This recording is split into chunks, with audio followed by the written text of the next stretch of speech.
Welcome to Wisdom and Wealth, a channel dedicated to helping you navigate life's journey with both insight and financial savvy. If you are on your journey for inner wisdom, please like or subscribe to Wisdom and Wealth. We're glad you're here and excited to explore some thought-provoking ideas with you. Today, we are pondering a timeless question, one that's been debated in cafes, boardrooms, and philosophy classes alike. Can money buy happiness? It's a question that resonates deeply, especially for those of us over 40 who've had some time to observe life's ebb and flow. You see, it's not as simple as a yes or no answer. Society often presents us with opposing viewpoints. Some insist that happiness is beyond the reach of mere currency, while others argue that financial security is the key to a fulfilling life. Through this exploration, we'll delve into the complex relationship between money and well-being, seeking a balanced perspective that resonates with real-world experiences. So, stick with us, and let's embark on this enlightening journey together. Money, in its essence, is a powerful tool, a force that undeniably shapes our world. Its impact, however, is determined by how we wield it. Misused, money can become a source of profound suffering, leading to a life riddled with anxieties and regrets. However, when used responsibly, it can provide comfort and alleviate burdens.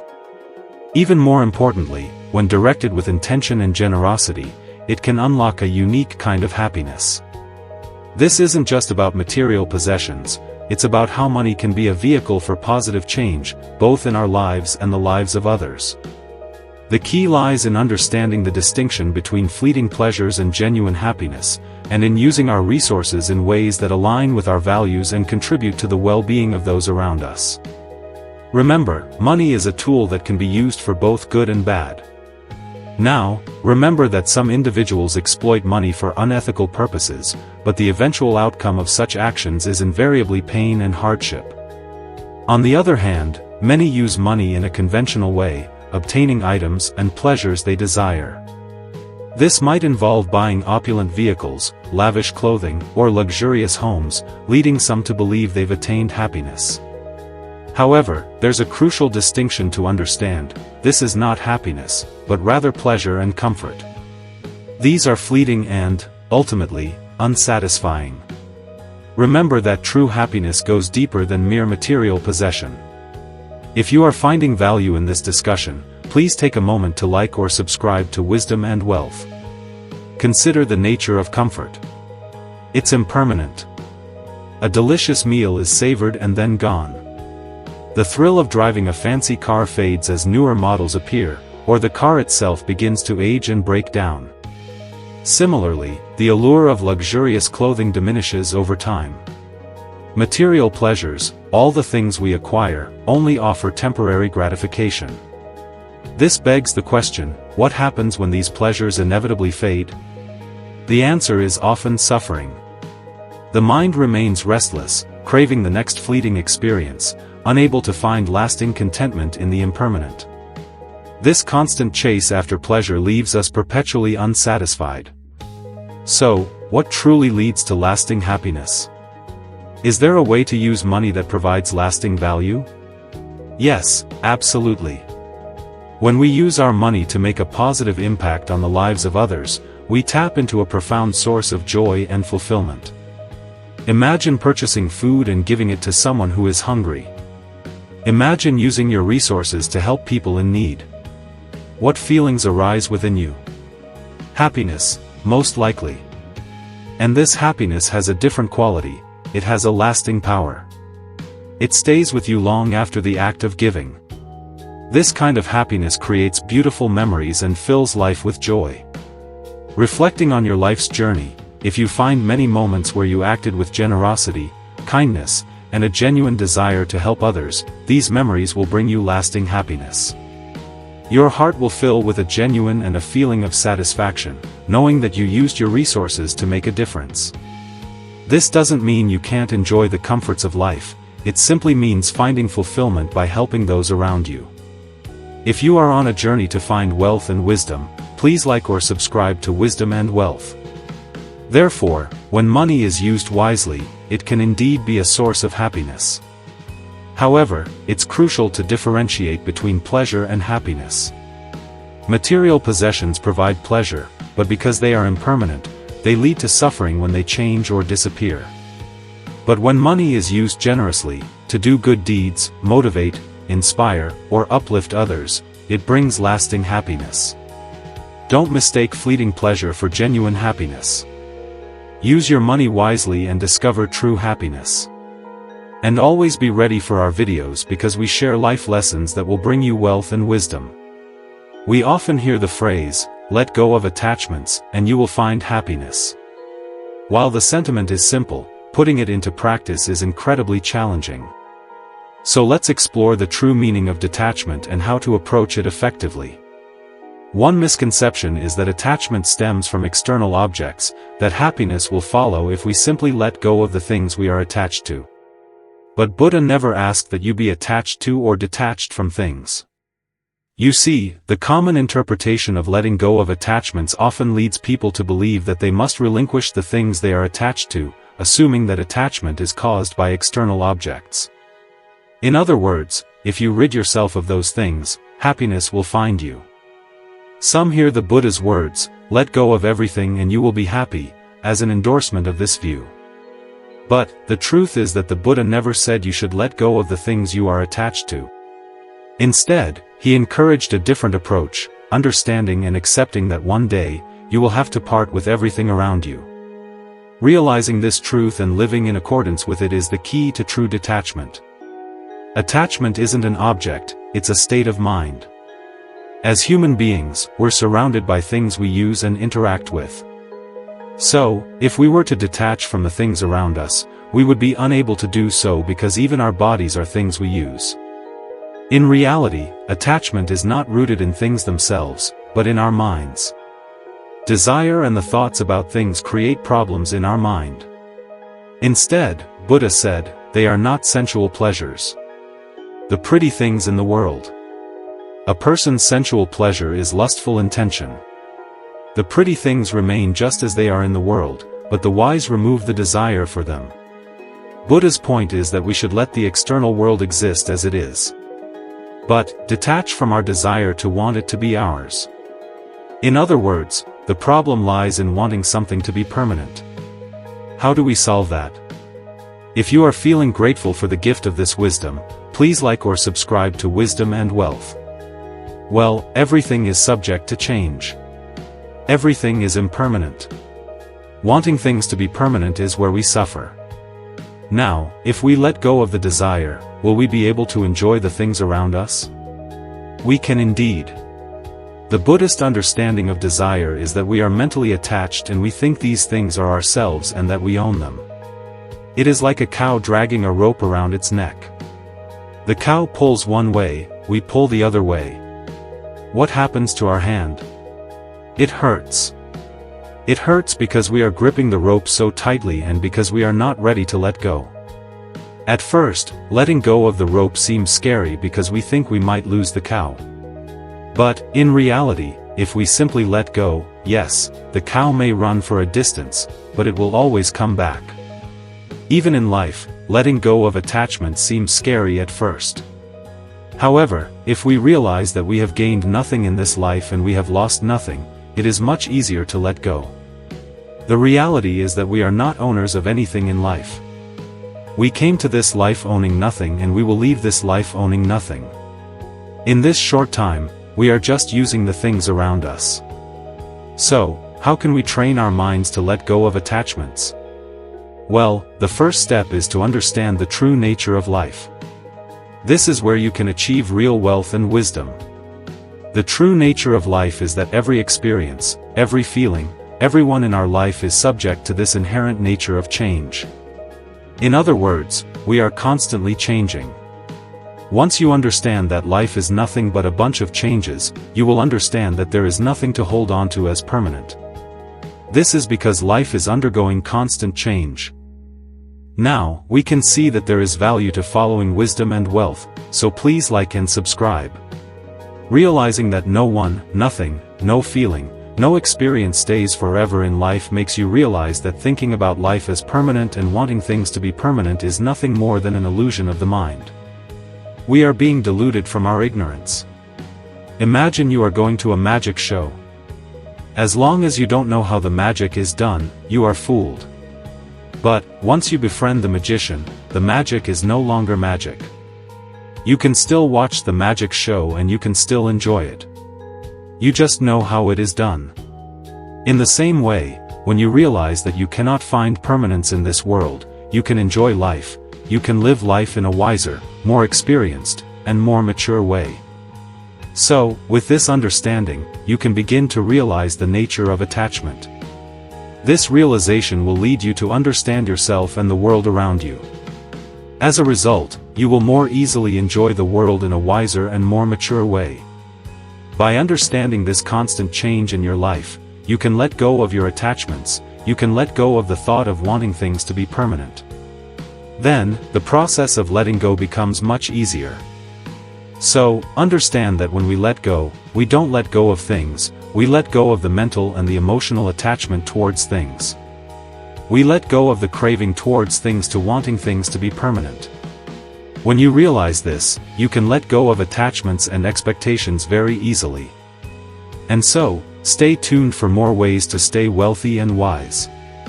First of all, we have to realize that focusing your mind on the present moment is not a simple thing. You can achieve this target, though. The Supreme Buddha taught us that you should not chase after the past and you also should not make too many expectations about the future. The past is left behind, it is gone, it is over now. The future is yet to come, it hasn't arrived yet. The Buddha said, what you have to do is live in the present moment and see the present moment as it is. With that said, it is very hard to focus your mind on the present moment. The nature of the mind is that it always runs to the past. Our minds have a habit of wandering in the past memories. When we are alone, in solitude, our minds will often run to the past. There are times when you may regret those memories, and there are times that you may be happy about them. Sometimes, they even make you cry. The nature of our minds is that they are always wandering in the past. At times, our mind will try to make too many expectations about the future. People dream too much about their future, but they do not work for the dreams to come true. So, do not let your mind wander in the past, and you should not let your mind to go for the future to make too many expectations. Now that you found your way here to Wisdom and Wealth, please like and subscribe. What you must do is you have to work in the present moment to make your future better as well as to make your past better. When you live correctly in the present moment, your past will be a good one because you have lived in the correct way. If you are living correctly in the right way in the present moment, your future will be a good one because you are doing the right thing right now. You need to have a good practice to focus your mind on the present moment. You should practice it by meditation as well as in the practical world in your life. There are tricks that you should practice in your life to be in the present moment. When you have free time, dedicate yourself to living in the present moment for a little time. During the day, when you have free time, allocate yourself 5 minutes to live in the present moment. Sit on a chair, you can close your eyes, and just experience that you are in your present. You are not in your past and you are not in your future. You are always in your present, and that is the reality. The past is gone, and the future hasn't come yet. Close your eyes and try to focus your mind on the present moment. Try to think about what you feel, what you hear, and what you think about. All the things that you experience will fade away to the past. The best way to focus your mind on the present moment is breathing meditation. It is one of the best meditations that you can use to bring your mind from the arena of the past and the future to the present moment. You can focus on the breath because when you focus on your breath, the breath arises and goes down. The breath prevails in the present. When you focus your mind on the breath, your mind is always in the present moment, and you have to practice living in the present moment in your day-to-day life. It is beneficial to live in the present when you are in the hard times and when you are going through a problem. Now, suppose a person comes to you and starts blaming you. When he is blaming you, you hear that sound, the words. When you think about these words, after the very moment you hear them, they are gone to the arena of the past. Those words are not prevailing anymore. You can achieve a lot by gaining wisdom and wealth, so be sure to like and subscribe to our channel. Our mind does not like to think that, though. Our mind clings to those words. Our mind tries to hold on to those words.